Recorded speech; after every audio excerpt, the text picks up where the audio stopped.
Χριστός ανεστή. Χριστός χαριάβε Μαρελός.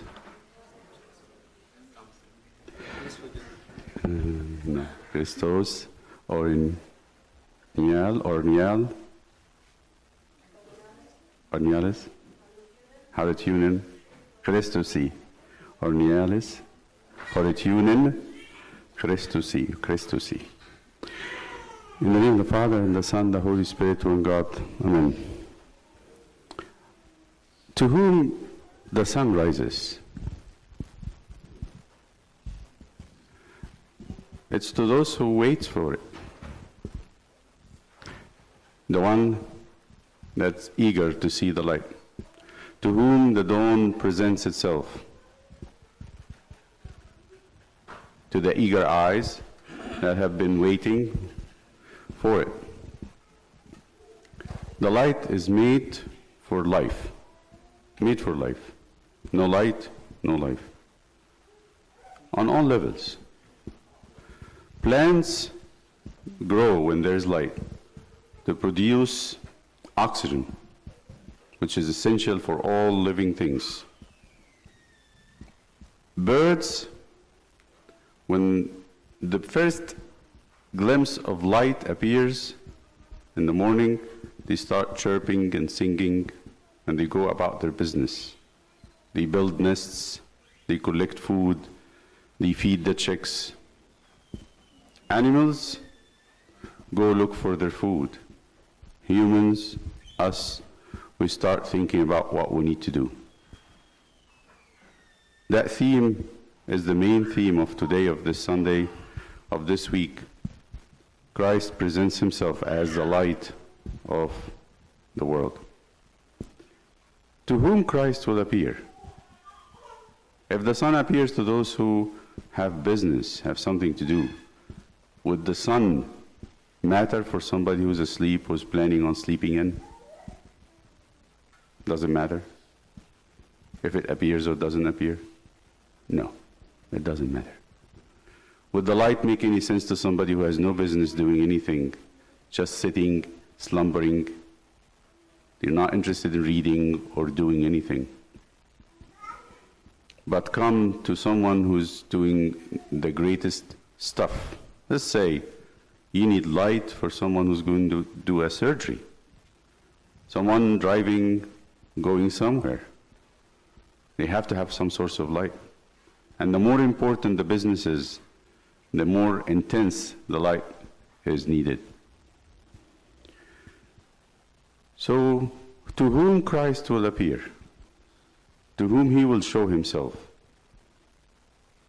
Do you think to those who doesn't want him? I asked the fellowship group yesterday and said, if you were in the shoes of Christ, and you were persecuted by your enemies, they mocked you, they did all kinds of bad things to you, verbal abuse, physical abuse, you name it, until you died in their hands. And you were given the chance to rise up again. What would you do? What would be on your checklist? What would be the first thing to do? I'll go back to them. Not even to hurt them or do anything, just to show them that you really didn't succeed. That would be my first inclination as a human.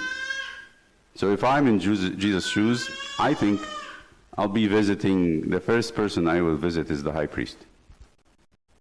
That's the greatest culprit in the killing of Jesus.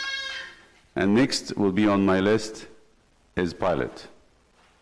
And then I'm going to visit all the Sanhedrin one by one in their homes. Just give them a visit, pay them a visit. I don't need to say anything. Just show them the same face that they stood and mocked and slapped and ridiculed and mocked. Just show it to them, that's all. But he doesn't. The Gospels doesn't show us any of it. There is specific people that Jesus wanted to show himself risen, victorious to. Not those people whom you and I will be thinking in our little minds to take revenge by showing ourselves to them. He's going to show himself to those who really loved him, really wanted him. They can use him. They can actually benefit from his visit. The other ones don't want him at all. Actually, in the resurrection day, the soldiers, the guards, went back to them and said, there was an angel. It was terrible. There was an earthquake. The whole place was shaking. And this angel was so bright and so powerful and glorious that we were shocked out of our own life. We were almost dead. And guess what the leaders would say? So when the angel opened the tomb and the stone was rolled, there was nobody. We were there the whole night. Nobody came near that tomb. No living human came near that tomb. But in that moment, just at dawn, there was an earthquake. We were shocked, and this very important figure appeared with light that's dazzling, couldn't open our eyes, and he rolled the stone, and we looked inside, and there was nobody. What am I supposed to do? What are we supposed to do? This is beyond us. You asked us to guard this body, we did. Guess what the leader said? Wow, great. We definitely were wrong. None of it. What did they say? Here is money. Take it and shut up. And if the governor asks what happened at the tomb and he started hearing rumors, we will tell him that his disciples came at night while you were asleep. Asleep? You're getting us in more trouble. And we're not supposed to be asleep. He said, that's better than what you're saying. So definitely, dead or alive, we don't want him. Risen or even God, we don't want him. We don't want him. We don't want him. We don't want him. He keeps saying that. So Jesus is not going to show himself to them. So today is the question, why? So we asked the question before, why did Jesus not show himself clearly to his disciples outside the upper room when they were not together, when they were each one in his own way? Mary Magdalene in the tomb, two disciples of Emmaus going somewhere else, Peter and John running back and forth, and Jesus never showed himself clearly to any of them. But when they gathered together as one, what happened? He showed himself, and we asked that question, why? So that conditional appearance of Jesus to the apostles, that was a question. Why it had to be conditioned, that they had to be together in the upper room. We answered that a couple of weeks ago. And we answered why, and the same thing goes with why would he not go to Thomas, who was not there, and wait for him in the upper room while the disciples were together? Wait for Thomas to come. But today I have a different question. Why showing yourself all together to the apostles and never show yourself anybody else? Why you don't show yourself to the crowds that you taught, that followed you? And the answer today is given to us in the gospel. He already had told them before the cross. This gospel we read is actually a talk of Jesus on Palm Sunday, after the commotion of the going around Jerusalem, going to the temple, cleansing the temple, all that big propaganda that happened. After that, they started trying to negotiate with him who he is and why he's doing that. You're entering Jerusalem like the son of David. Are you the son of David? You don't look like it. You're not the Messiah. So Jesus answered and said, a little while longer the light is with you. Walk while you have the light. Do the work. Because that's what we said. People who wait for the light are those who are interested in actively doing. People who are asleep, they're just dead. You know why I asked yesterday, why the surgeons put people to sleep when they do surgery? Think about it. You say because they don't need to feel anything. There is some medicine they can give you, and that would not feel anything, but you'll be awake. And some surgeons do it, actually, do the spinal anesthesia. But I'm thinking majorly the surgeons don't want people awake because they might smack them or punch them if they're awake. They will be active. They don't want an active patient in the OR. You want them completely paralyzed, completely flaccid, ready for the surgeon to do what they want. Like a dead fish. Where do you find dead fish? Usually you see it briefly carried by the current, but eventually it ends up where? Thrown somewhere on the shore, losing pins and just corrupted and decaying. That's how it is. So the world wants us this way, by the way. Those who are interested in being active and awake and alert will not be able to go on with the world. So Jesus is saying to them, walk. Walk while you have the light, lest darkness overtake you. Who walks in darkness does not know where he's going. How he's going to move? How people walk in the darkness? If there's a crowd going somewhere in the darkness, guess what the person do? They go with the flow. They go with the crowd. So, what did Jesus walk against the crowd? You bet. Why would they kill him if he didn't? If he was like every Jew in Israel at the time, why would the Pharisees be so angry with him? Except that he was actually going against what they all used to do. So, to whom the Son of Righteousness will appear? That's the most important question. To whom the Son of Righteousness? And this is a verse from Malachi, the last prophet in the Hebrew Bible.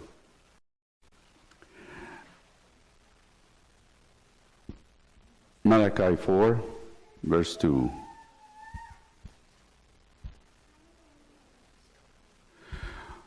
But to you who fear my name, he says, the Son of Righteousness shall arise, with healing in his wing, not its wing, in his wings.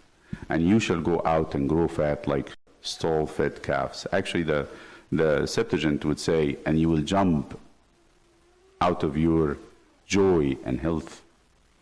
When that Son of Righteousness arise means the sun was setting, was down. Nobody could see it. And all of a sudden, the sun arises. But that sun is his wings. His wings. And this is an image from ancient Egypt. It's a poetic image, very poignant image. In ancient Egypt, they used to write the sun, draw the sun with wings, two wings. The winged sun. It's a god. So he's saying, God will arise with healing in his wings, and you shall go out and jump of joy. That's what happened in that day. So I want to go back to the New Testament and tell you what St. Paul would say about this in his letter to the Ephesians, chapter 5, and I'm reading from the beginning.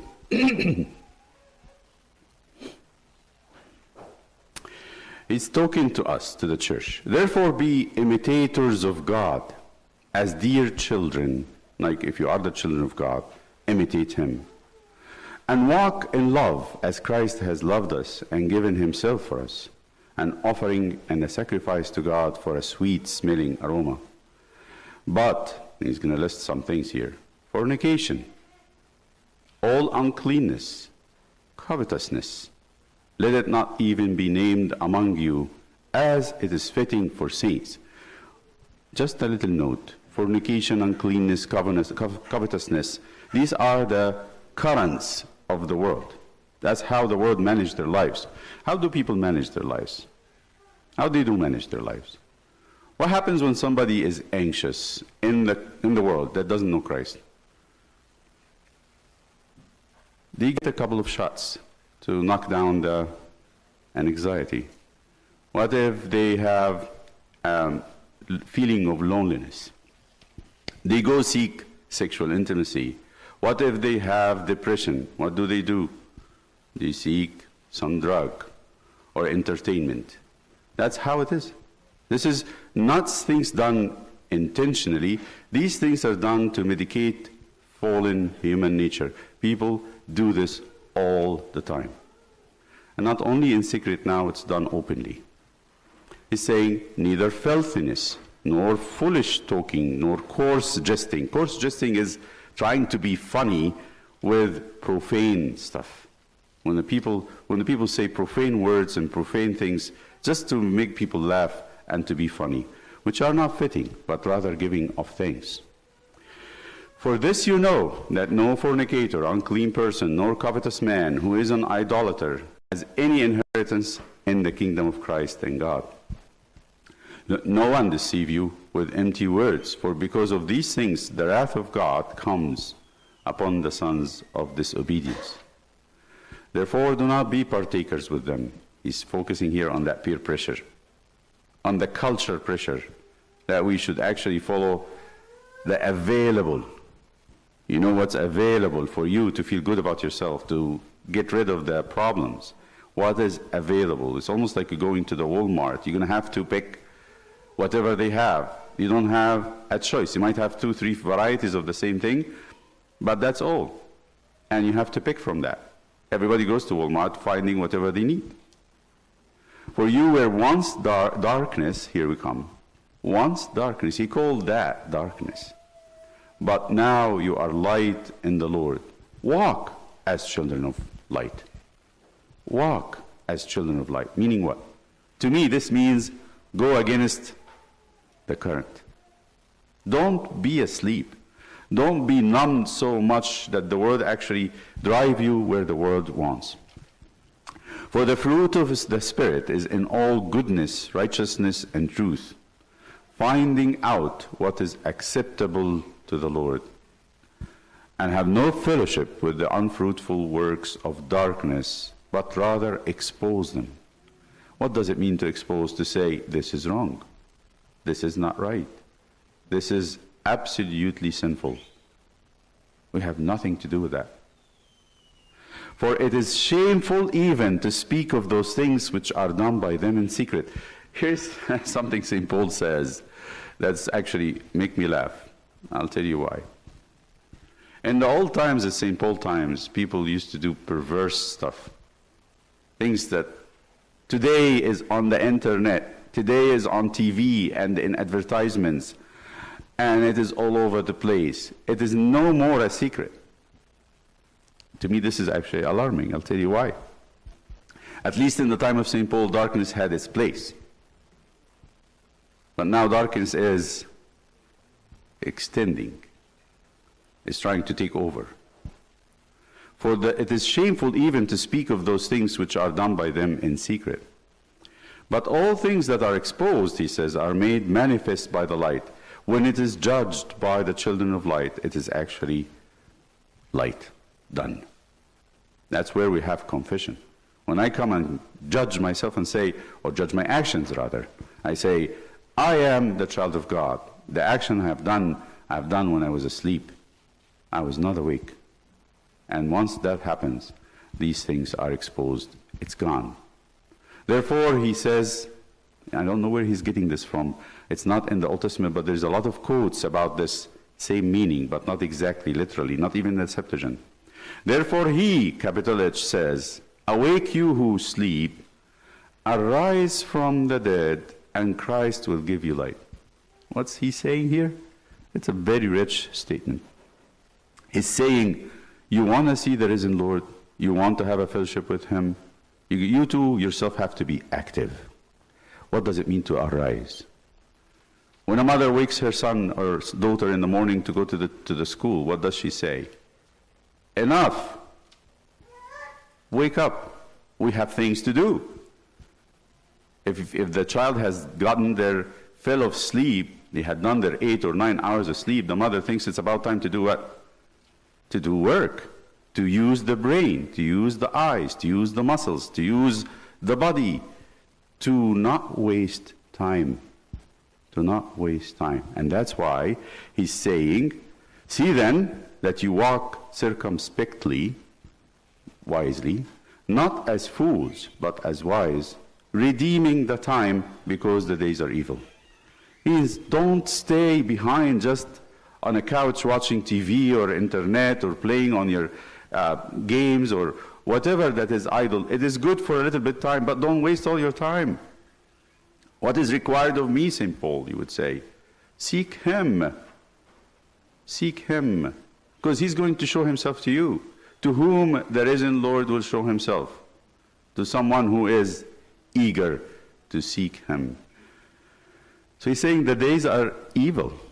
Days are evil. There will be a time we will not have time, because you'll be busy with something that's emergency, or something, or you're sick, God forbid. We get old. All of us, we're going to get old and get sick. And those days that we used to spend without any kind of care will be missed. Therefore, do not be unwise, but understand what is the will of the Lord is.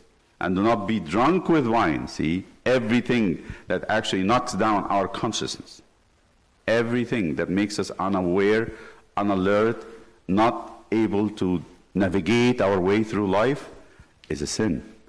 He says, do not be drunk with wine, in which is dissipation, but filled with the Spirit, speaking to one another in psalms and hymns and spiritual songs. He's saying how to fill your time.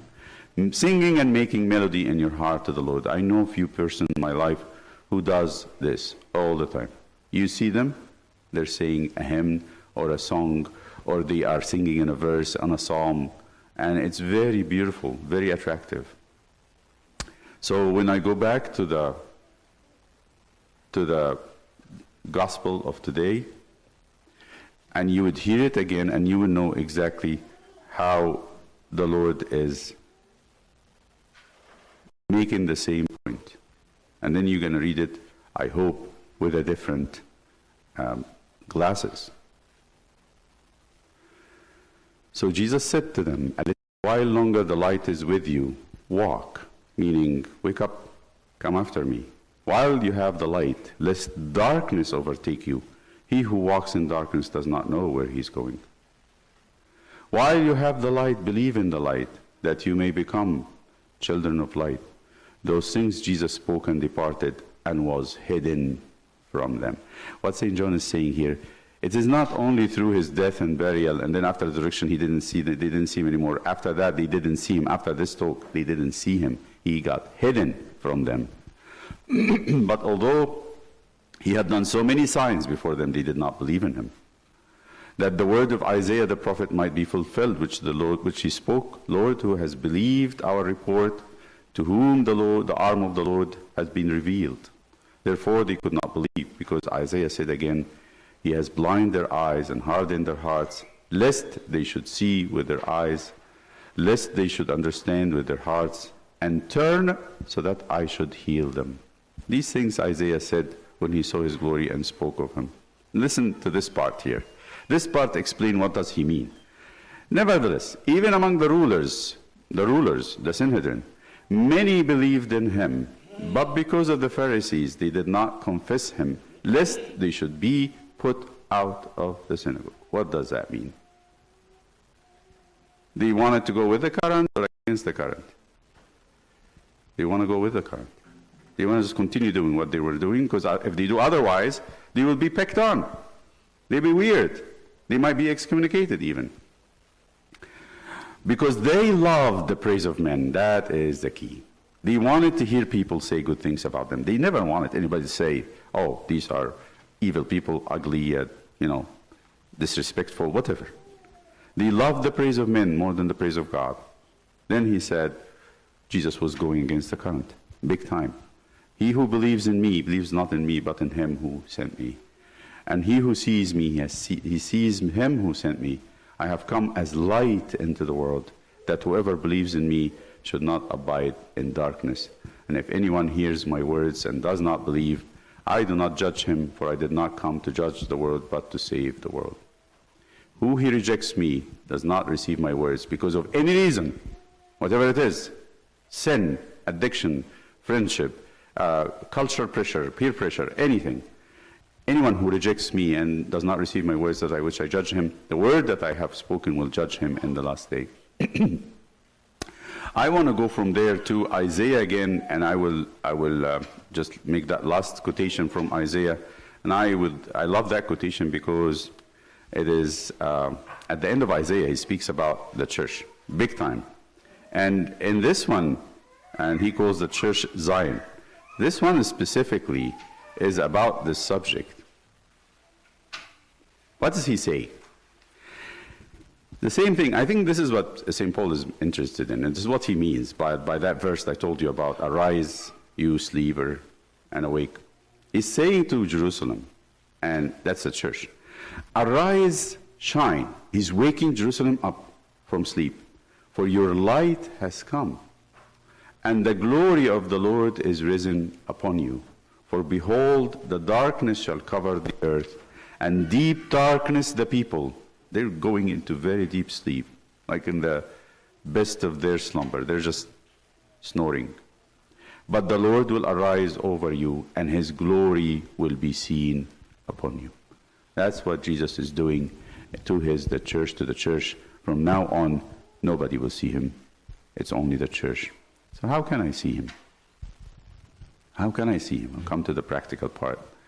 What are you doing in your life today? That's the question. Every morning when you wake up, you're only thinking how to make money, how to eat, how to drink, how to have fun. But do we seek him? Do we seek him every day? What do you mean you will not seek him? I said, did you have a little bit of time when you have your psalms in the morning read between you and him? Were you active?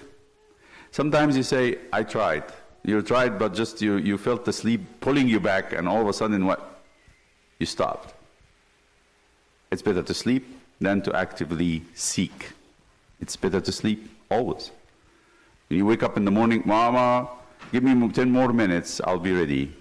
And then you go back to the bed and you put your head on the pillow. So, did we do our prayers? My seeking to be in that continuous. I mean, not continuous like non-stop. Maybe we can do that, but actually in the beginning, we keep our times. I said, I'm going to give 15 minutes to the Lord in the morning. Did I give it? And was I awake when I did it? Was I like vigilant? I'm actually seeking him. I'm not interested in making words. Did I read the word today? Did I go to the church and had a confession recently? Did I examine myself? Who would be awake and who would be asleep? A person who knows himself would be definitely awake. And the first thing they need to see is themselves. I need to see myself. What's in my heart? What's in my heart? If there's any addiction, if there's any attraction, if there's any insecurity, I need to know about it. I need to shine the light, turn on the light, and look into myself and make a regular confession. Do I go to church and attend the liturgy and I'm awake, or I'm always absent-minded when things like this is done? Are we awake or we are asleep? St. Paul says, wake, you sleeper, and rise up, that Christ will shine to you. That's what he's saying here. Arise, shine, for your light has come. The glory of the Lord will be seen upon you. You want to see him, you want to be in relationship with him that is in Lord, wake up. That's what it is. I'm not saying to people who are asleep today and here in this church, I'm talking about waking up spiritually. So that's what I would suggest in the Holy 50, that we go into self-examination, seeking to establish times to pray, seeking to read the word of the Lord regularly, seeking to have confession regularly and communion at least once a week, and in doing it wakefully, not doing it absent-minded. And then you will meet the risen Lord actually personally. To him is the glory with his good Father and Holy Spirit now and forever.